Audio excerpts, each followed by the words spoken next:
tapi bukan narapidana juga.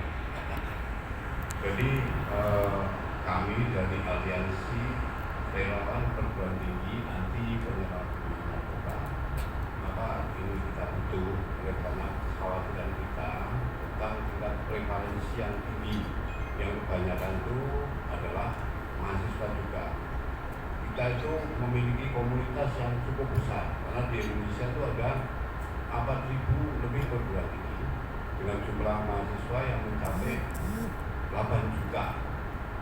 Kalau misalnya kita bandingkan dengan tingkat prevalensi nasional, mahasiswa misalnya ada 5% saja, berarti di Indonesia itu ada 400.000 mahasiswa yang pernah pakai, mungkin adiksi, ya, yang mungkin coba-coba, sehingga ini ibaratnya sama dengan setengah negara Buton yang jumlah penduduknya itu hanya 800.000. Nah selama ini kita itu tidak banyak bertindak kecuali atas kebijakan dari masing-masing otoritas sekolah, perguruan tinggi dan sebagainya. Mudah-mudahan dengan adanya raperda ini akan menjadi sebuah payung hukum, terutama daerah-daerah yang telah memiliki raperda tentang PKBN, jadi payung hukum bagi partisipasi lingkungan pendidikan, termasuk juga kolaborasinya dengan Bapak Ibu sekalian untuk dalam rangka mewujudkan ketahanan keluarga, masyarakat, maupun dalam rangka mewujudkan satu lingkungan pendidikan yang bersih narkoba. Sebab kita menyadari meskipun di Indonesia itu ada undang-undang narkotika, ada Impres nomor 2 tahun 2020, tapi kenyataannya nggak habis-habis, ya. Dan begitu besar perhatian pemerintah sehingga ada Impres, ada undang-undang, dan sekarang semangat masing-masing daerah untuk membuat perda. Mudah-mudahan semangat itu juga tidak kalah pentingnya semangat daripada seluruh stakeholder termasuk masyarakat.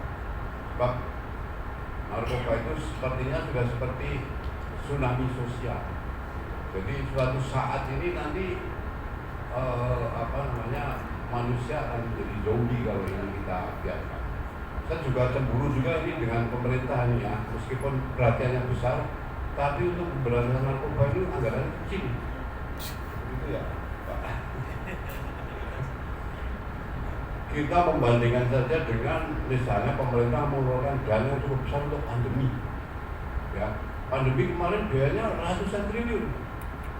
Ya, yang terukur ini orang mau mati kapan, jumlahnya berapa itu, ya.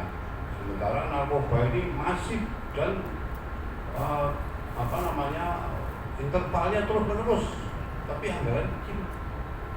Nah, bagaimana kalau tidak ada partisipasi seluruh masyarakat, tidak ada pemerintah untuk memberikan satu regulasi, maka kita juga pesimis narkoba ini akan bisa kita cegah dan akan bisa mempertahankan keluarga kita dari bahaya narkoba. Nah, mudah-mudahan diawali dengan semangat dari dalam kita maupun semangat daripada regulasi yang ada di berbagai daerah termasuk di kita ini akan menjadi nafas baru buat kita dalam rangka sama-sama untuk bersinergi di dalam mencegah dan sekaligus membuat lingkungan kita bersih dari narkoba. Demikian, assalamualaikum warahmatullahi wabarakatuh. Baik, terima kasih Bapak Ibu. Sesi kedua mungkin 2 pertanyaan, silakan sebelum masuk ke jam 12. Saya dikasih waktu Ibu Mia. Bapak yang belakang dari FKDM Provinsi kalau nggak salah yang tadi yang belakang. Baik, silakan Pak.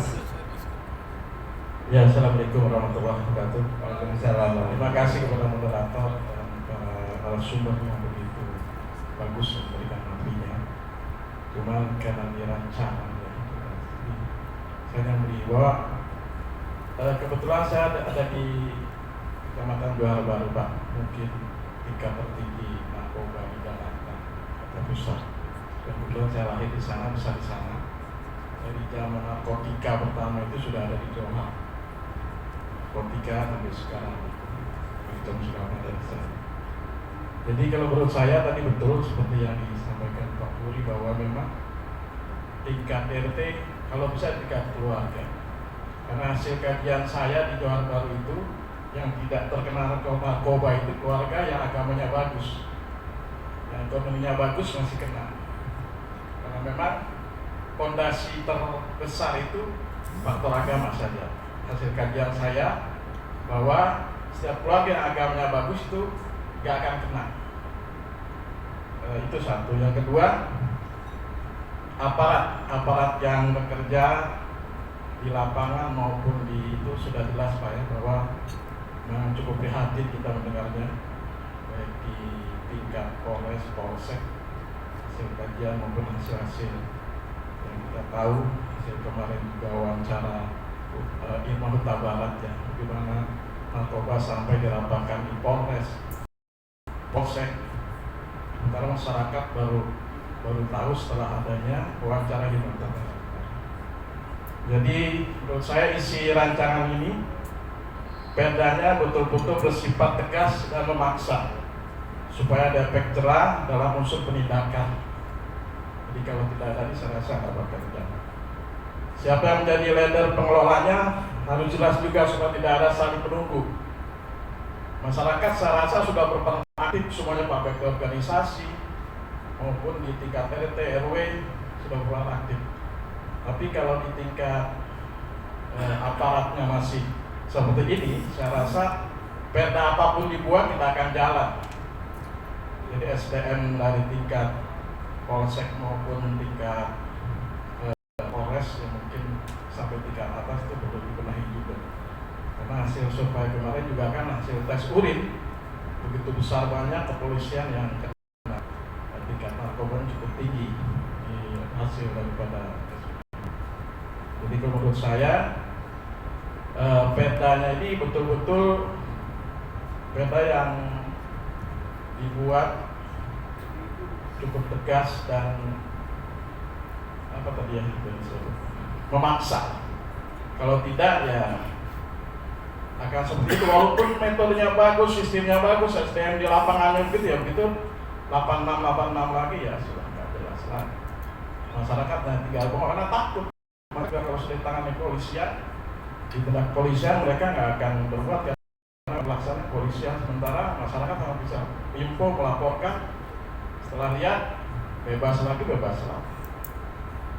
Kasus kayak di kemarin Tanah Tinggi Bang gitu, digerebek di daerah di luar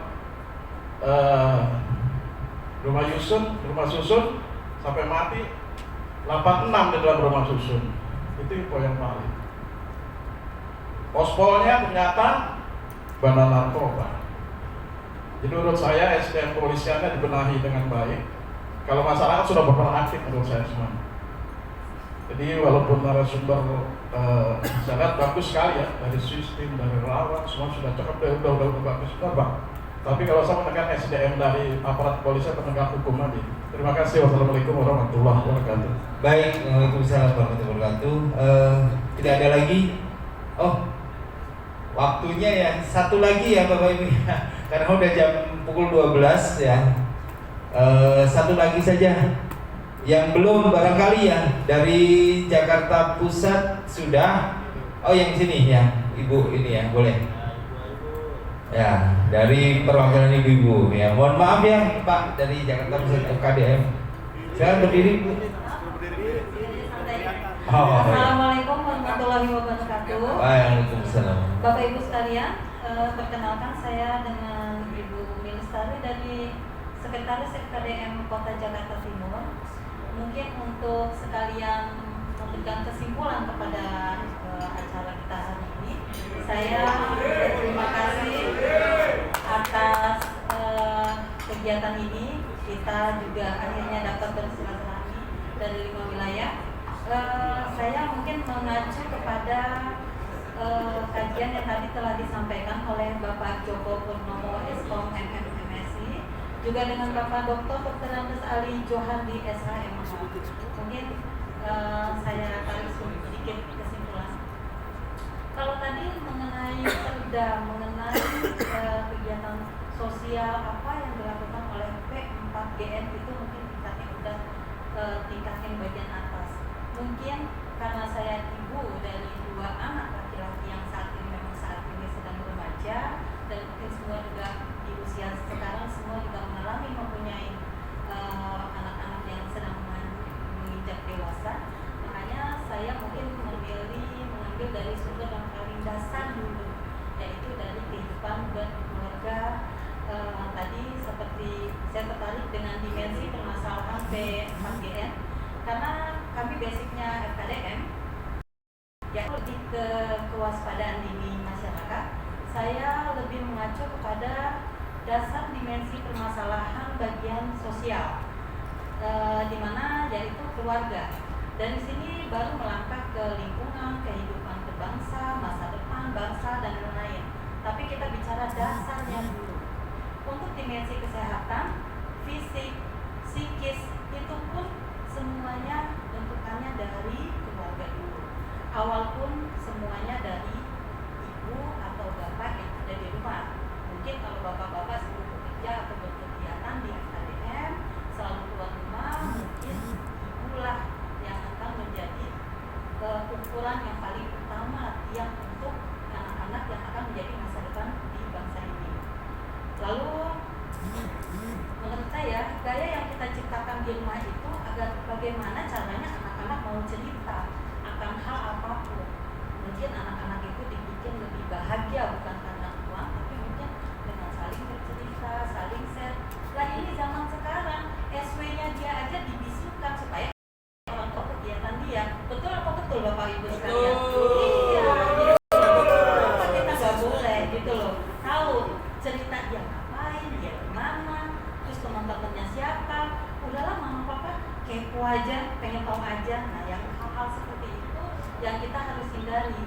Bagaimana mungkin kita tahu kegiatan sosial mereka yang mengenai teman-temannya narkoba, lingkungan dia di mana, nongkrong dia di mana, sementara dia pun tidak ada keterbukaan kepada kita yang ada di rumah sebagai bapak ibunya.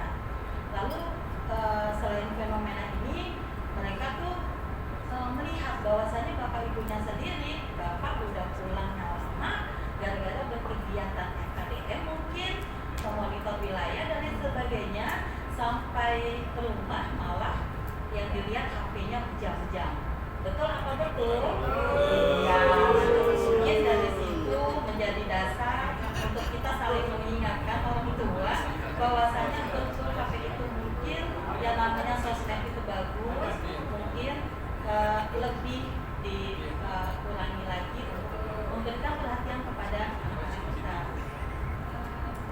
Karena mereka lah adalah generasi penerus bangsa ini yang kita juga mungkin bisa kasih pengetahuan yang lainnya. Untuk pembahasan Bapak Joko Purnomo, saya lihat faktor pemicunya yaitu adalah faktor diri. Ya kembali lagi ke keluarga. Untuk kasus stigma terhadap ex narapidana, ex narkotika, ex mantan misalnya, itu memang fenomena dan ini tidak bisa diterima dengan baik di lingkungan Bapak Ibu. Jadi tugas kita hanya bisa memantau dari jauh. Ya. Variabel kontannya adalah ketahanan keluarga kembali lagi. Mohon izin Bu, mungkin pertanyaan ya barangkali ya sifatnya nanti kalau kesimpulan mungkin materi silakan. Udah. Oke. Saya mau memberikan himbauan kepada bapak-bapak sekalian, mungkin kita semua saling memberikan informasi kepada rekan-rekan kita bahwasanya bagaimana caranya kita untuk lebih mengeksiskan diri kepada anak-anak remaja ini, baik dari segi lingkungan yang di sekolah itu lebih kita mengintensifkan untuk kegiatan P4GN ini agar lebih diberikan informasi-informasi seperti ini. Demikian dari saya. Wassalamualaikum warahmatullahi wabarakatuh. Waalaikumsalam warahmatullahi wabarakatuh. Terima kasih Bu. Jadi dari Ibu tadi pertanyaannya mungkin terkait dengan gaya komunikasi di rumah tangga sama bagaimana cara mengaktifkan remaja terkait dengan P4GN. Terus yang dari Bapak di Johar Baru tadi tentang bagaimanapun isi perda itu yang terpenting adalah bagaimana aparat kepolisian atau SDM. Pak Joko, silakan. Terima kasih. 3 menit waktunya. Pak moderator luar biasa. Ya, saya jawab yang pertama dulu, Johar Baru, Pak. Ya, saya hafal, Pak, kalau Johar Baru. Ada jalan T yang sering tawuran, Pak. Betul? Iya. Terus ada tempat yang, mohon maaf, kalau hasad seksualnya meningkat, mainnya di dalam gang, Pak. Sambil berdiri lagi, Pak. Aduh, sedih banget lihatnya. Dan kehidupan di sana, kalau untuk tidur bisa 3 shift, betul Pak ya? Ya, saya lama Pak, ketika di pusat saya coba pantau daerah itu, yang tadi Bapak sampaikan betul. Hingga ketika itu saya mendorong munculnya instruksi gubernur. Sudah ada Pak instruksi gubernur terkait dengan penanganan konflik khusus di wilayah Johar Baru. Gitu. Tapi sayangnya Pak, manisnya di atas kertas Pak. Jadi ketika saya turun ke bawah bersama tim, oh cuma saya sendirian nih, BNN saja, gitu. Jadi sebelum saya masuk ke wilayah Johar Baru, saya tahu Pak, wilayah Johar Baru, Tanah Tinggi, Kampung Rawa, kemudian yang Bapak sebutkan tadi Rusun Baladewa, dalamnya juga insya Allah saya tahu Pak. Gitu. Cuma saya nggak bisa berdiri sendiri Pak, harus didukung sama yang lain. Gitu. Termasuk ketika terjadi si Riko ditembak di depan Baladewa, betul Pak ya, oleh aparat terkait dengan narkotika gitu. Jadi memang di Johar Baru kompleks Pak. Itu yang saya lihat dari persepsi saya ya. Ya inilah kalau tadi Bapak sampaikan untuk partisipasi, betul Pak. Ya, saya dapat ini semua berkat informasi dari masyarakat, sehingga saya banyak hal yang bisa saya lakukan bersama teman-teman yang lain. Itu yang pertama, dan mudah-mudahan yang di perda ini terakomodir terkait dengan partisipasi masyarakat supaya efektif. Kemudian yang tadi yang kedua terkait ketahanan keluarga. Bapak Ibu sekalian saya hormati, kami di BNN itu ada program namanya ketahanan keluarga, menyasar ke sekolah. Tetapi ya sekali lagi tidak semua sekolah saya bisa sambangi. Yang pernah saya sambangi, mohon maaf, hanya pada kawasan rawan. Johar Baru salah satunya. Kita melindungi anak-anak kita yang bersekolah di situ, ya, untuk tidak dari bahaya narkotika. Kenapa? Ketika dia pulang sekolah menuju ke rumah, itu sekolah sudah lepas tanggung jawab. Nah, kemana mereka nongkrong? Itu pertanyaannya. Ada rentang waktu yang cukup panjang, jarak waktu yang cukup panjang antara pulang sekolah hingga tiba di rumah. Dan ini batas waktu yang kosong yang harus kita juga lindungi mereka. Makanya saya sampaikan, ya, saya punya program ketahanan keluarga. Itu melibatkan guru, siswa, dan orang tua.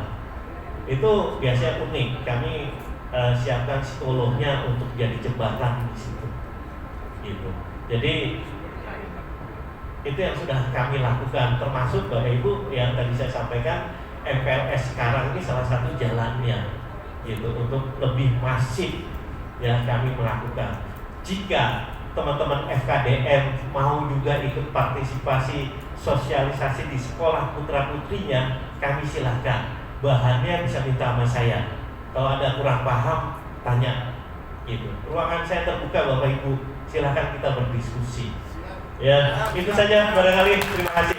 Baik, terima kasih Bapak Ibu semuanya. Extra time-nya 15 menit ya. Kalau di sepak bola udah banyak yang protes.